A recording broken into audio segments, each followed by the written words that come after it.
Right, and obviously a lot of theories about what could have happened, and a catastrophic situation has certainly been one of them. So joining us to discuss the latest developments is former Coast Guard spokesman James Judge. So, I mean, James, really the question is, what's your read on this? I mean, the Coast Guard hasn't said this debris field is connected to the Titan, but obviously the fact that they're coming out and saying they've discovered a debris field doesn't necessarily bode well, does it? Absolutely. Yeah, my read on this is that the fact that they're putting out an announcement that they're going to be holding a briefing at 3 p.m. about this debris field would mean to me that it's related to this debris field and it's related to the situation. Unfortunately, I don't think that indicates good news for any of us that had hoped and prayed for a more positive outcome. I'm still holding out hope. I literally just got off the phone with the Coast Guard Public Affairs Office in D1, the Northeast area, minutes ago, right before we got on this. And I called to ask, I said, hey, are you guys still searching, or have you suspended the search based on this debris field? And they said, well, we're still searching. The manner in which they said that was one that seemed like there were some tight lips. That's probably because they want to control the message and be the first to announce that at 3 o'clock. But if I was to wager on this, I would expect them to probably announce that they're suspending their search or terminating their search at 3 o'clock based on not only the debris field, based on the survivability. And if that doesn't happen at 3, it would probably happen likely thereafter. If by some miracle this isn't the same debris field, then perhaps they continue searching a little bit longer. But the Coast Guard performs search and rescue missions, not search and recovery missions. So the fact that we're past that oxygen survivability standpoint, and the fact that we have a debris field now that's been spotted on the ocean floor that is worth them mentioning via tweet, I think are two indicators that this search is likely coming to an end, unfortunately. Unfortunately, James, I mean, we've been watching this for days now, and you were on our program talking about, the prayers, and there was, still hope. Obviously, there'll be a lot of questions now. Easy to sort of look back and say, how could this have been avoided? But I mean, the people going down, they certainly knew the risks. And while there are some questions about sort of the submersible and the safety of them, I think no one really, thought that, perhaps that this would be the way it would turn. Give us your thoughts as a former Coast Guard spokesman, very valiant effort to go into the depths of this ocean. They really have been desperately trying to get to this, to get to these people. But again, they all knew the risks. They certainly did. Every adventurer throughout history has assumed enormous risk when they go on an adventure, right? And that I think is understood. I think what the Coast Guard will be looking at, and gotta recognize the U.S. Coast Guard, the U.S. Navy, the Canadian Coast Guard, the British. I saw a uniformed British service member on television the other day. The monumental effort that has gone into trying to find these people, the civilian side, the technology companies that have been deployed, phenomenal effort and attempt.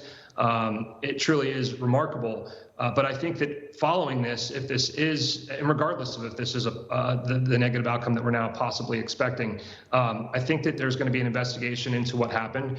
When you have a vessel that's for hire, typically you are required to have certain safety equipment on board that vessel.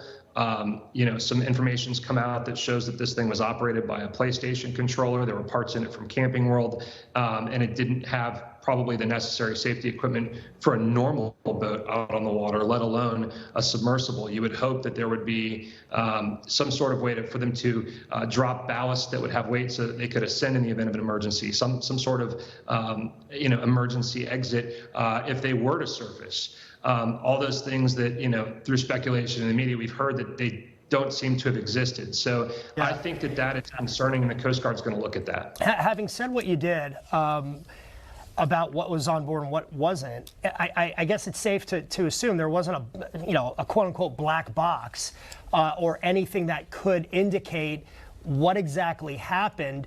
And also, as far as if the Coast Guard announces that its search and rescue effort is being suspended, what happens at that point?